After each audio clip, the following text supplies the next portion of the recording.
성경 말씀은 사도행전 12장 1절부터 19절 말씀입니다. 그때에 헤롯 왕이 손을 들어 교회 중에서 몇 사람을 해하려 하여 요한의 형제 야고보를 칼로 죽이니 유대인들이 이 일을 기뻐하는 것을 보고 베드로도 잡으려 할세 때는 무교절 기간이라. 잡음에 옥에 가두어 군인 내식인 네페에게 맡겨 지키고 6월절 후에 백성 앞에 끌어내고자 하더라. 이에 베드로는 옥에 갇혔고 교회는 그를 위하여 간절히 하나님께 기도하더라. 헤롯이 잡아내려고 하는 그 전날 밤에 베드로가 두 군인 틈에서 두 쇠사슬에 매여 누워 자는데 파수꾼들이 문 밖에서 옥을 지키더니 호련히 주의 사자가 나타나매 옥중에 광채가 빛나며 또 베드로의 옆구리를 쳐 깨워 이르되 급히 일어나라 하니 쇠사슬이 그 손에서 벗어지더라. 천사가 이르되 띠를 띠고 신을 신으라 하거늘 베드로가 그대로 하니 천사가 또 이르되 겉옷을 입고 따라오라 한데 베드로가 나와서 따라갈새 천사가 하는 것이 생시인 줄 알지 못하고 환상을 보는가 하니라. 이에 첫째와 둘째 파수를 지나 시내로 통한 세문에 이르니 문이 저절로 열리는지라. 나와서 한 거리를 지나매 천사가 곧 떠나더라. 이에 베드로가 정신이 들어 이르되 내가 이제야 참으로 주께서 그의 천사를 보내어 나를 헤롯의 손과 유대 백성의 모든 기대에서 벗어나게 하신 줄 알겠노라 하여 깨닫고 마가라 하는 요한의 어머니 마리아의 집에 가니 여러 사람이 거기에 모여 기도하고 있더라. 베드로가 대문을 두드린데 로데라 하는 여자아이가 영접하러 나왔다가 베드로의 음성인 줄 알고 기뻐하여 문을 미처 열지 못하고 달려들어가 말하되 베드로가 대문 밖에 섰더라 하니 그들이 말하되 내가 미쳤다 하나 여자아이는 힘써 말하되 참말이라 하니 그들이 말하되 그러면 그의 천사라 하더라. 베드로가 문 두드리기를 그치지 아니하니 그들이 문을 열어 베드로를 보고 놀라는지라. 베드로가 그들에게 손짓하여 조용하게 하고 주께서 자기를 이끌어 옥에서 나오게 하던 일을 말하고 또 야고보와 형제들에게 이 말을 전하라 하고 떠나 다른 곳으로 가니라. 날이 새매 군인들은 베드로가 어떻게 되었는지 알지 못하여 적지 않게 소동하니 헤롯이 그를 찾아도 보지 못하매 파수꾼들을 신문하고 죽이라 명하니라. 헤롯이 유대를 떠나 가이사랴로 내려가서 머무니라. 정진경 목사님이 있었습니다. 지금은 고인이 되었습니다마는 우리 목사님들 세계에서 전부 다 존경하는 그런 참 귀한 목사님이었습니다.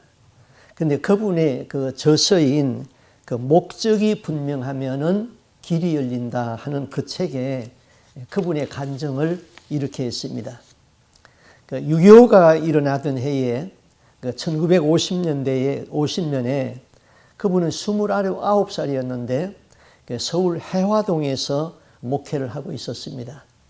그런데 6.25 전쟁이 일어났습니다.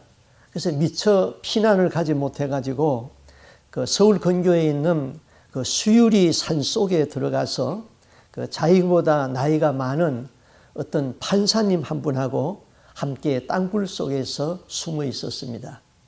그런데 양식이 떨어졌습니다. 너무 배가 고파가지고 할 수 없이 이제 굴 밖으로 나와가지고 그 외딴 집이 하나 있어서 그 집에 가서 밥을 얻어 먹었습니다.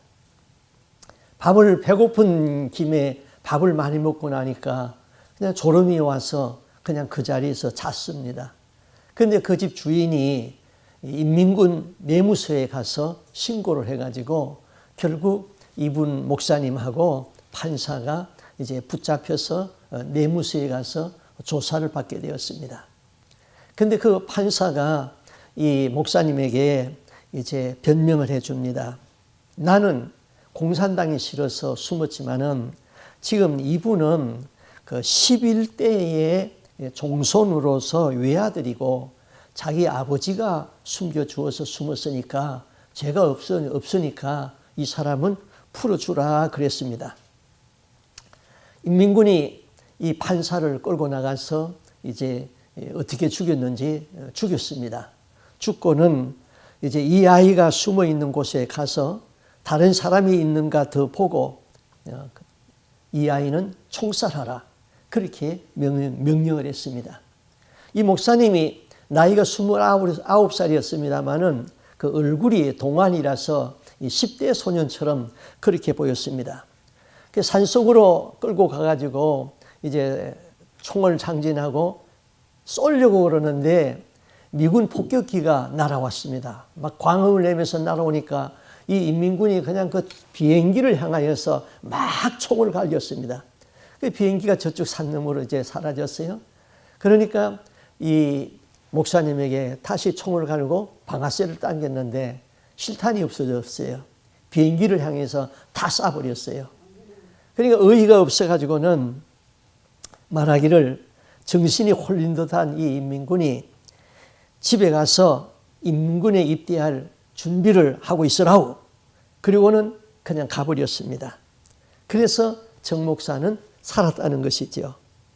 자, 판사는 죽고 여기 정 목사는 왜 죽지 아니하고 살았을까? 누가 그 답을 이야기할 수 있겠습니까? 군부대에서 폭발물이 터졌어요. 그 주위에 있던 몇 사람이 그냥 산산조각이 돼가지고 죽어버렸습니다. 근데 그 중에 한 사람은 하나도 다친 데도 없이 멀쩡하게 살았습니다.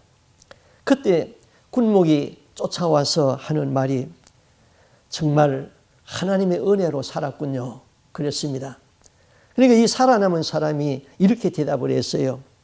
저도 그렇게 생각을 합니다만은 그러나 그렇게 말할 용기가 없습니다. 왜 그렇게 생각하느냐? 그러면은 죽은 4명의 친구들에게는 하나님의 은혜를 베풀어 주지 아니해서 죽은 것입니까? 군목이 할 말이 없었습니다.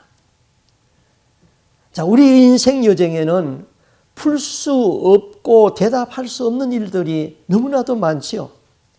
오늘 성경에 보니까 예수님의 12제자 중에 한 사람인 야고보는 헤롯에 의하여서 칼에 목베임 당해서 죽었습니다. 또 야고보를 죽이자 유대인들이 기뻐했어요. 그러니까 이번에는 베드로도 죽이자고 체포해가지고 감옥에 가두고 옥절로 하여금 든든하게 지키게 했습니다. 그런데 하나님이 베드로는 천사를 보내주어서 꺼내어서 살려주었거든요.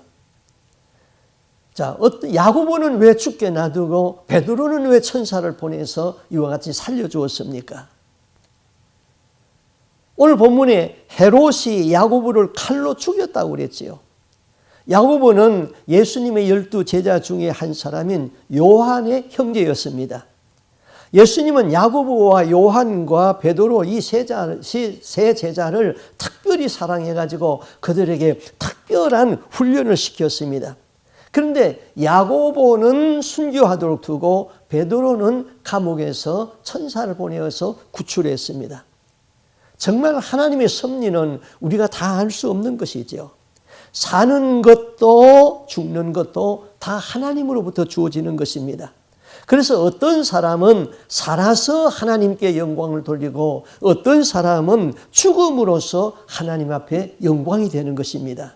그러므로 우리는 사나 죽으나 주님의 것입니다. 기독교 2000년 역사에 보면은 인간적으로 생각하면은 풀 수 없는 수수께끼들이 너무나도 많죠. 많은 그리스도인들이 죽었습니다. 그 이유는 예수 이름 때문에 죽었습니다. 그런데 죽게 되는 구실은 정치적인 것이죠. 정치적인 제목을 씌워서 그들을 죽였던 것입니다. 우리는 기독교를 박해했던 로마의 황제 네로에 대해서 얼마 알고 있습니다. 역사적으로 네로는 굉장히 광적인 사람이라고 그랬습니다. 네로는 음악에 몰입하여서 광기가 넘친 음악회를 곳곳에서 열었습니다. 청중은 그가 최고의 가수라고 무조건 칭찬하면서 감동의 박수를 쳐줘야 되었습니다. 만약에 그렇지 못하면 언제 끌려다가서 죽을지 모르기 때문이었죠. 그가 어느 날 로마 시를 내려다보다가 이런 생각을 합니다. 못 쓰겠다. 다 불질러버리고 예술적으로 근사한 도시를 만들자. 그리고 불에 휩싸이는 그 도시를 바라보면서 그의 예술성을 음미하고자 했던 것입니다. 네로는 수도 로마의 황금 궁궐과 새 건물들을 건축하는 도시계획을 수립했습니다. 그러나 그 도시가 꾸불꾸불한 도로와 다닥다닥 붙어있는 수많은 집들이 자신의 계획에 방해가 된다고 생각했죠. 그래서 네로는 부지를 확보하기 위하여서 모든 것을 불태워버리는 방법밖에 없다고 생각했습니다. 그래서 AD 64년에 신하들을 시켜가지고 로마 곳곳에 불을 붙였습니다. 로마의 14개 구역 가운데서 10개 구역이 완전히 전소해버렸습니다. 수많은 사람이 사망하고 삶의 터전을 잃었습니다. 네로는 그 불타는 로마를 보면서 옛날 트로이 멸망 장면을 연상을 하면서 불타는 로마를 즐겼습니다. 화재 이후에 백성들의 분노가 치솟아 올랐습니다. 당황한 네로는 수습책을 내놓았죠. 이재민에게 급식도 하고 구호소도 지어주었습니다. 그러나 황제가 방화범이라는 소문이 퍼지자 덜끓는 민심을 어떻게 할 수가 없었습니다. 그래서 이 덜끓는 민심을 잠재우기 위하여서 희생양을 만들었어요. 기독교인들이 방화범이다. 그렇게 희생양을 만들었습니다. 그래서 수많은 신자들이 체포되어 가지고 온갖 방법으로 사형을 당했습니다. 시민들이 기독교인을 동정할 정도라고 그랬습니다. 그리스도인들은 공공의 유익을 위하여서 처형된 것이 아니라 한 개인 네로의 그 잔악함 때문에 사륙을 당했던 것이죠. 네로는 기독교인들을 끌어다가 죽임으로써 백성들의 분노를 무마시켰습니다. 그래서 역사가는 이렇게 기록했습니다. 역사는 미치광이에 의하여서 피로 물들여졌다. 네로는 그의 광기가 극에 달했습니다. 그러자 로마 원로원은 비밀리에 해동을 가지고 그를 매질하여서 죽일 것을 결의했습니다. AD 68년에 종말을 예감한 네로는 스스로 자결했습니다. 로마 시민은 그의 죽음을 환호했다고 그랬습니다. 그의 나이 31살이었던 것입니다. 네로 황제는 미치광이였습니다. 히틀러도 미치광이었습니다. 소련의 스탈린도 미치광이었습니다. 이런 몇 사람 때문에 온 세계가 요동을 칩니다. 많은 사람이 죽습니다. 그때 신앙인들은 정말 답답합니다. 이러할 때에 왜 하나님은 침묵하고 계시는가? 오늘 본문에는 헤롯 왕이 등장합니다. 헤롯이 야고보를 죽이고 베드로를 죽이고자 했습니다. 자, 야고보와 베드로가 이 세상을 해롭게 한 사람들입니까? 이런 사람들은 세상이 필요로 하는 사람들이고 선한 사람들인데 왜 죽이고자 하는 것입니까? 헤롯이 이 사람을 죽이고자 하는 이유는 간단하지요. 자기의 정치적인 생명을 위하여서 로마에 있는 위정자에게 충성을 하는 것입니다.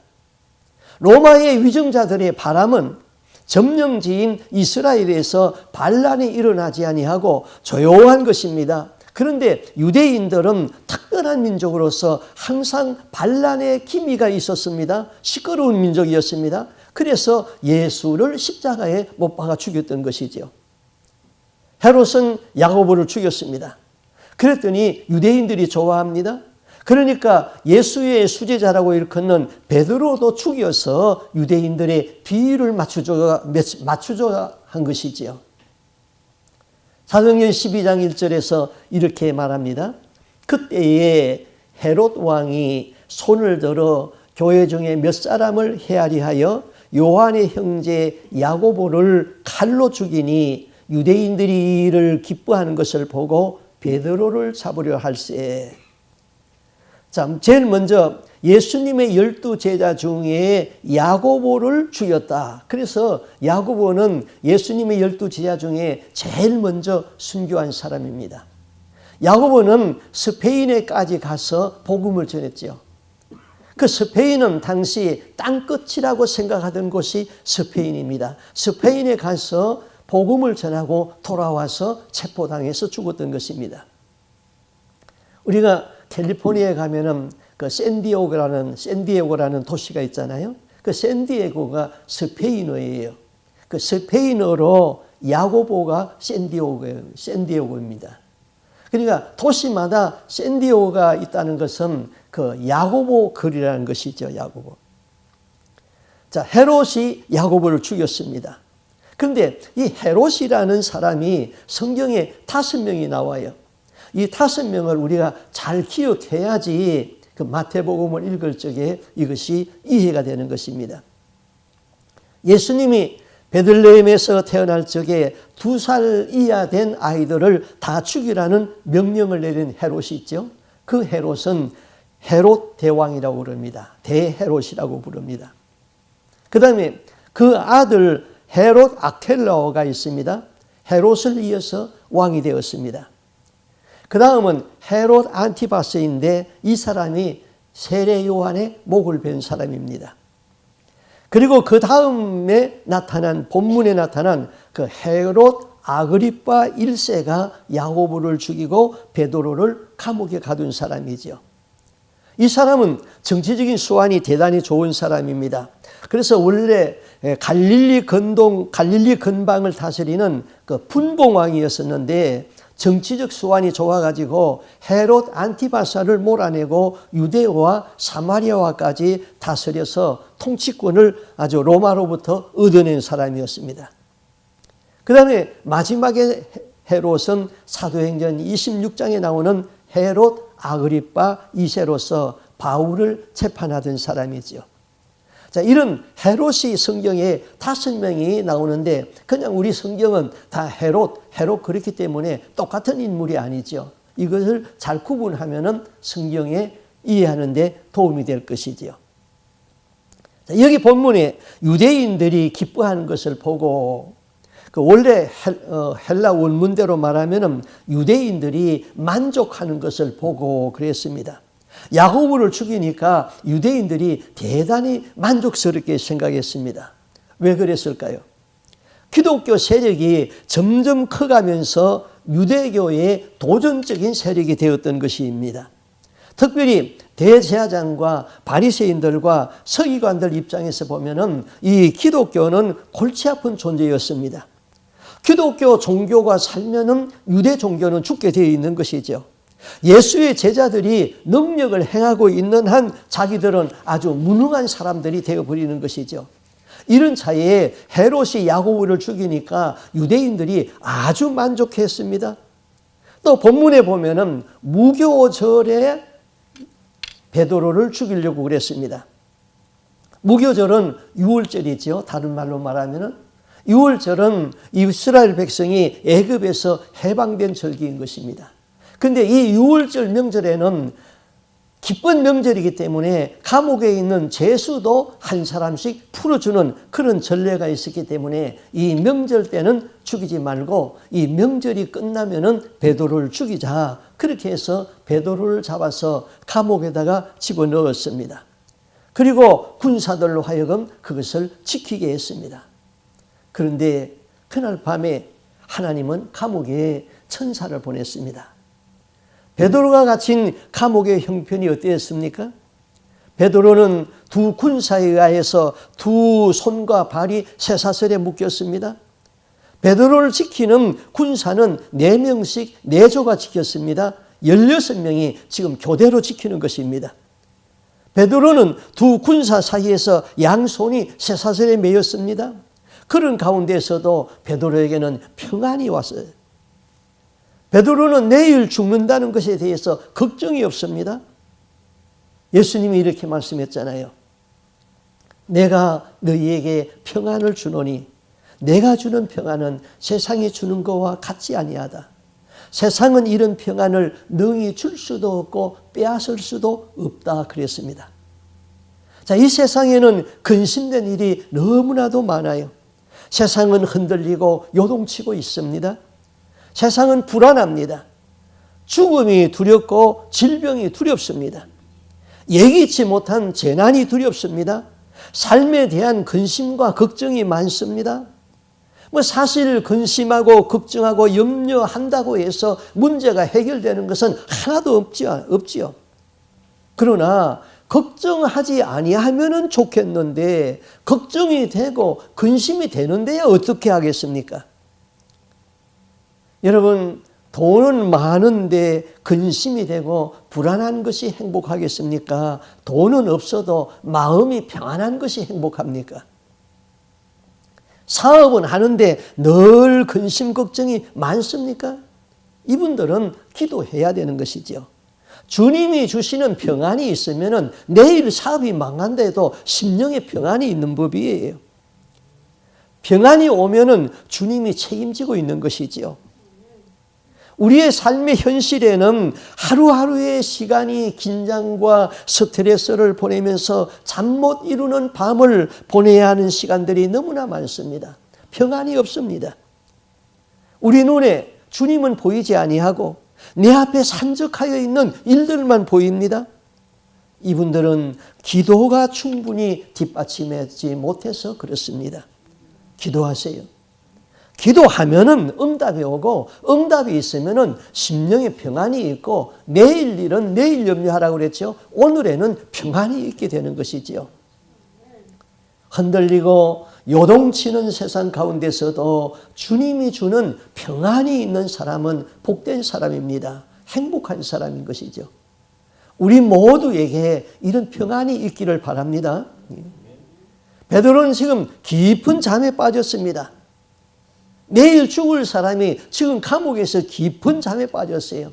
그런데 천사가 와서 베드로의 옆구리를 발로 찼다고 그랬습니다. 그래서 깨웠다고 그랬어요. 얼마나 깊은 잠에 빠졌습니까? 베드로가 잠에서 일어났습니다. 손에 매였던 쇠사슬이 스르르 다 풀어집니다. 감옥 안에 하늘로부터 임하는 조용한 빛이 임하여 있습니다. 천사가 말을 합니다. 띠를 띠고 신을 신고 겉옷을 입고 따라오라. 베드로는 천사가 말하는 대로 했습니다. 옥문이 스르르 열립니다. 첫째와 둘째 파수병들이 있는 곳을 지나갑니다. 파수병들이 다 장님이 되었는지 그들의 눈에 보이지가 않습니다. 성으로 통과하는 성문에 이르니까 대문이 스르르 열려버립니다. 그리고 거리를 나왔습니다. 그리고는 천사가 없어졌습니다. 베드로는 그제서야 자기 정신이 들었지요. 하나님이 천사를 보내서 나를 구원하고 유대인들의 기대에서 벗어나게 한 것을 깨달았던 것이죠. 여러분, 이런 일은 현재에도 일어나고 있죠. 여러분, 윈 형제라는 그 책을 읽어보세요. 중국의 윈 형제가 한 번 들어가면 나오지 못하는 감옥에 갇혔어요. 그런데 그는 두드려 맞아서 다리가 다 부러졌어요. 그런데도 천사가 그를 유유히 끌어내가지고는 베드로의 이 현장 같은 똑같은 현장이 그대로 일어나고 있어요. 그래서 그는 지금 독일로 망명해서 독일에서 복음 전하고 있잖아요. 베드로는 천사인 줄 모르고 천사의 지시대로 했습니다. 참인 줄 알지 못하고 환상을 보는가 하더니 천사는 그야말로 하나님이 우리를 위하여서 보내는 심부름꾼이에요. 천사는 눈에 보이지 아니에요. 천사는 구원받은 우리를 위하여서 하나님이 보내준 심부름꾼이고 보호자인 것이죠. 자, 여러분이 죽으면은 천국을 어떻게 찾아갑니까? 천국에 가보았습니까? 천국으로 가는 길을 압니까? 내게 죽음이 임박하여 오면은 천사도 오고 마귀도 옵니다.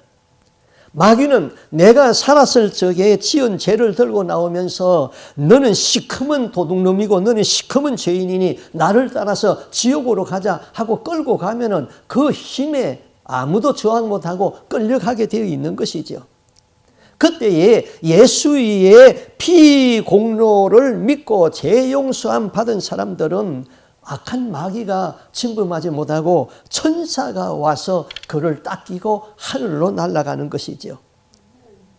우리가 매일 말씀을 읽고 매일 기도하고 매일 회개하면은 마귀는 근처에도 오지 못하고 멀찍이 따라다닐 수밖에 없어요. 그러나 천사가 우리를 지켜주는 것입니다. 여러분은 하나님을 믿고 주 예수를 믿으니 걱정하지 마십시오.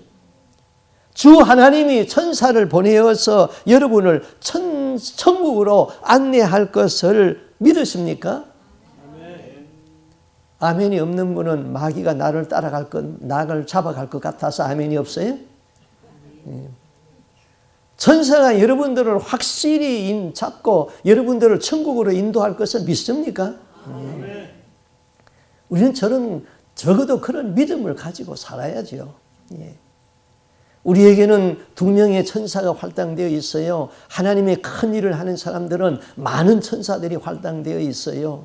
2명의 천사는, 한 천사는 나의 모든 일거수일투족을 하나님 앞에 리포트하는 천사고, 한 천사는 나를 지켜주는 천사예요.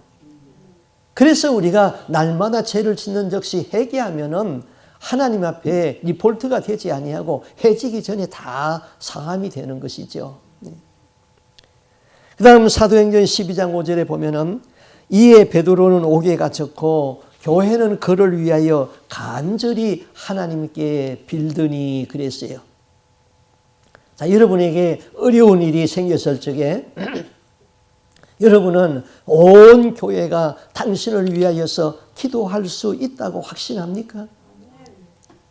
어떤 사람이 어려운 일을 만났을 적에 저는 물론 교회에 광고해가지고 우리 이분을 위하여서 기도합시다 하고 알려줍니다. 그렇지만은 온 교인이 기도하지 않는다는 것 저는 알고 있습니다. 그것은 교인들의 잘못일 수도 있습니다. 그러나 어떤 사람의 경우에는 온 교인이 기도할 수도 있습니다. 이러한 차이는 여러분이 이러한 차이에 불평할 수가 있습니까? 누구를 위해서는 왜 온 교인이 위하여서 기도하는데 나를 위해서는 목사와 그저 몇 사람만 기도하는가? 이것은 그 사람의 평소의 신앙생활의 태도에 달려있는 것이지요. 당신은 그리스도와 그의 몸된 교회를 위하여서 얼마나 헌신했고 그 사람과 얼마나 릴레이션 관계가 있느냐 이것이죠. 내가 교회를 위하여서 아무런 할 일이 없고 내가 그 사람을 사랑한 일이 없는데 내가 어려운 문제가 있을 적에 그 사람이 나를 위해서 기도해 주기를 바란다. 그거는 불공평이에요. 그런 것을 기대할 수가 없는 것이죠. 내가 주님을 위하여서 충성하고 내가 그 사람과 관계가 깊었을 적에 내가 어려움이 있을 적에 그가 나를 위해서 기도해 주는 것이지요. 교회 생활의 진정한 가치는 당신이 어려움을 당했을 적에 그때 평가가 되는 것입니다. 내가 고난을 당했을 적에 내 혼자 기도한다는 것도 중요합니다. 그러나 내 주위에 기도의 동역자들이 많이 있어가지고 그들이 나와 함께 기도한다는 것은 이건 돈보다도 더 중요한 것이에요. 내가 저 사람을 위하여서 기도하지 않았는데 저 사람은 나를 위하여서 기도하여 주기를 바란다면 이것은 신앙의 넌센스예요. 물론 목사와 몇몇 성도들은 사역자들은 기도하지 아니하는 당신을 위해서도 기도할 수 있습니다. 오늘 당신이 당하고 있는 그 고난이 무엇입니까? 기도의 후원이 필요하지 않습니까? 기도의 후원이 없어도 나는 넉넉히 해낼 수 있다고 생각합니까? 그렇다면 얼마나 그것이 교만한 마음입니까? 나는 이 일을 위하여서 기도가 필요한데 집사님, 권사님 이 일을 위해서 좀 기도해 주세요. 목사님 이 일을 위해서 기도해 주세요.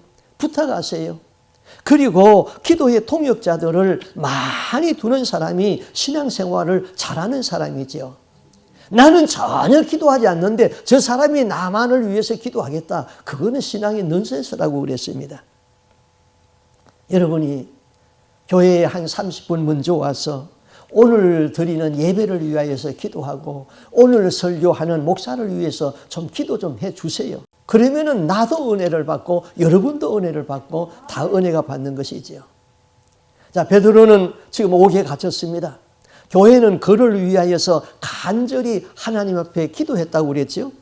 그 기도를 하나님이 들으셨습니다. 그래서 하나님은 천사를 보내어서 그를 구원했던 것이죠. 베드로는 성도들이 함께 모여서 기도하는 장소를 알고 있었습니다. 그것은 마가의 다락방이었습니다. 베드로는 밤에 그곳을 가가지고는 문을 두드렸습니다. 로데라는 작은 여자아이가 나왔습니다. 베드로인 것을 알았습니다. 베드로를 위하여서 지금 기도하고 있는데 베드로가 지금 문 앞에 나타났습니다. 로데는 너무나도 반가워서 문도 열어주지 아니하고 쫓아 들어가가지고 지금 밖에 베드로가 와 있다고 그랬습니다. 사람들은 믿지를 않았죠. 네가 미쳤나? 베드로는 지금 감옥에 있다. 여자아이가 힘써서 말합니다. 아니라고, 정말이라고, 베드로가 지금 밖에 와 있다고. 그러면은 아마도 베드로를 지키는 천사인가 보다. 믿지를 못했습니다. 이런 재미있는 이야기가 있습니다. 어느 교회 옆에 술집이 있었어요. 근데 그 술집이 너무 시끄러워가지고는 그 예배 드리는데 늘 방해가 됐어요. 그래서 교회 목사가 교회에 광고해가지고 우리 이 술집이 망하라고 좀 기도 좀 합시다. 그래가지고는 술집이 망하라고 막 기도를 했습니다. 그런데 정말 어느 날 술집에 그만 불이 나가지고는 다 타버렸어요. 술집 주인이 교회에서 기도하고 있다는 것, 술집이 망하라고 기도하고 있다는 것을 알았습니다. 그래가지고 법원에다가 고발을 했습니다. 교회가 기도를 해가지고 우리 술집이 망했으니까 배상을 하라는 겁니다. 그래서 판사에게 술집 주인하고 목사가 불려나가서 이제 재판을 받게 되었습니다. 이 술집 주인이 판사에게 말하기를 교회가 기도를 해가지고 우리 술집이 불이 나가지고 망했으니 배상을 해야 된다. 그러니까 목사가 이렇게 변론을 했습니다. 아니, 기도한다고 불이 납니까? 가스가 터져서 불이 난 것 아닙니까? 그러니까 판사가 이렇게 판결을 내렸어요. 이 문제는 형사사건도 아니고 민사사건도 아닙니다. 그러나 술집 주인은 기도의 응답에 대한 믿음이 있고 교회 목사님은 믿음이 없습니다. 그랬습니다. 베드로는 기도의 장소에 나타나가지고 조용히 하라고 말하고 헤롯의 손에서 천사의 도움을 받아서 불륜한 이야기를 간단히 이야기를 했습니다. 베드로는 일어난 모든 상황을 야고보와 형제에게 전하라고 부탁하고 다른 곳으로 피신을 했습니다. 자, 여기 야고보는 누구 야고보죠? 야고보는 지금 목배움 죽임당했다고 그랬잖아요. 여기 야고보는 예수의 형제 야고보를 말한 것입니다. 야고보는 예수님이 살아있을 적에는 예수님을 형을 정신병자 취급했습니다.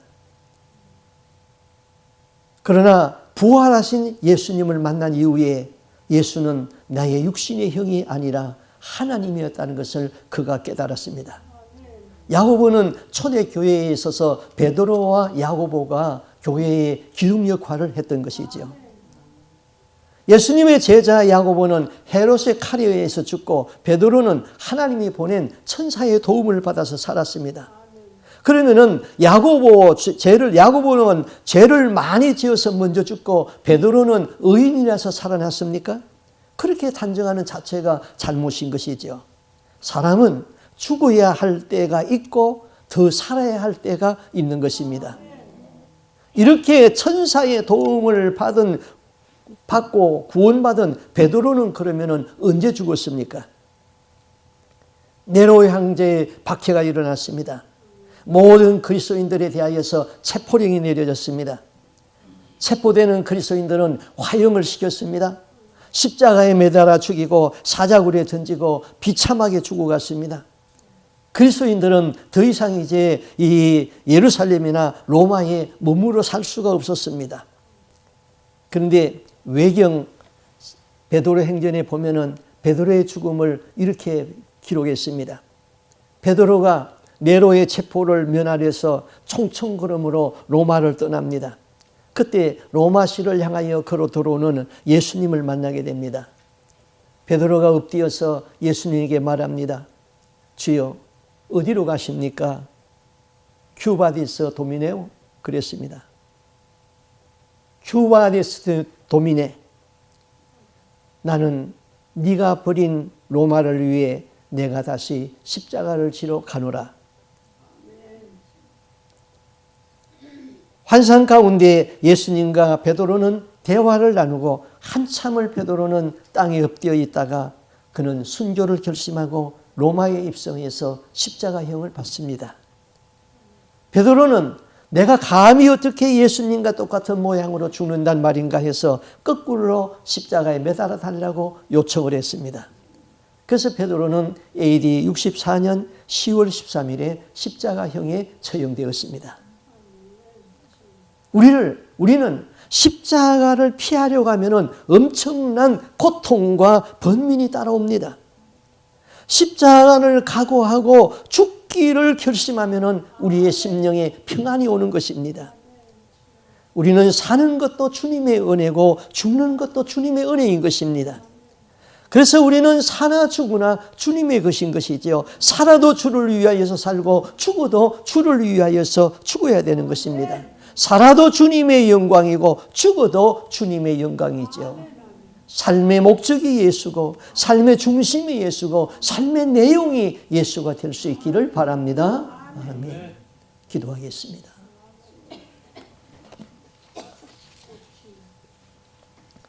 주 하나님 아버지, 어떤 사람은 살아서 주님께 영광이 되고 어떤 사람은 죽음으로써 우리 주님 앞에 영광이 됩니다.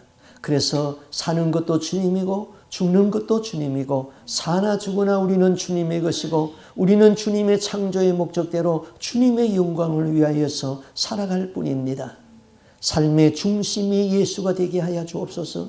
삶의 목표가 예수가 되게 하여 주옵소서. 삶의 내용이 예수가 되게 하여 주시옵소서. 주님, 우리에게는 누구에게나 자기의 십자가가 있습니다. 이 십자가를 벗어 던지려고 하면 엄청난 번뇌와 번민과 고민이 따라오고 있습니다. 그러나 십자가를 지고 죽기를 각오하고 주님을 따라가면 우리에게는 주님이 주시는 평안이 있는 것을 믿습니다. 우리의 심령에 성령이 임재하여서 평안케 하여 주시옵소서. 그래서 죽음 앞에서도 평안이 있게 하여 주옵시고 천사가 나를 지키고 천사가 나를 인도하여서 하나님의 나라의 영광에 들어간다는 것을 믿고 우리 심령에 있는 평안을 누리는 하나님의 사람들이 다 되게 하여 주시옵소서. 오늘도 예수 중심에 살고 오늘도 주님 앞에 영광이 되고 오늘도 주님을 체험하면서 사는 우리의 삶 속에 주님이 임재하시고 인도하여 주는 그 삶 속에 주의 영광이 드러나게 하여 주시옵소서. 이 모든 말씀 주 예수 그리스도 이름으로 기도하옵나이다. 아멘. 다음은 찬송가 사비선자입니다. 심장에 박수